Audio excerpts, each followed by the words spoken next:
সবুজ, সিগারেটটা ফালাও। কেন সিগারেট ফালামু কেন? তুমি সিগারেট খাও সেটা আমি পছন্দ করি না, সিগারেট ফালাও বলতেছি। তুই পছন্দ করস না তাতে আমার কি আসে যায়? আমার তো পছন্দ, আর আমি আমার পছন্দের জিনিস খাবো। সবুজ, আমার স্বামী সিগারেট খাক এটা আমি পছন্দ করি না। ভালোই ভালোই কইতেছি সিগারেটটা ফালাও, তাহলে কিন্তু খুব খারাপ হয়ে যাবো। তোর তো দেখতেছি ভালোই অভ্যেস হয়েছে। মাইন না খেলে তো শান্তি লাগে না, একটা থাপ্পড় মারবো ধরে। আমি এখন কে সারা জীবন সিগারেট খামো, আমি তোরে ছাড়তে পারবো, এই সিগারেট ছাড়তে পারবো না। সিগারেটটা ফালাও কইতেছি, নাহলে খুব খারাপ হয়ে যাবে। দেখি তুই কি খারাপ করস। এই যে তোর সামনে আমি সিগারেট খাইতেছি, দেখ।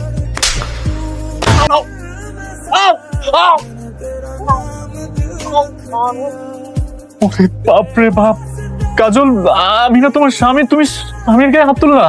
একজন নারীর যখন দেয়ালে পিঠ থেকে যায় তখন এই নারী সবকিছু করতে পারে। তার জামাইরে সঠিক রাস্তা আনার জন্য শুধু গায়ে হাত না, আর অনেক কিছু করতে পারে।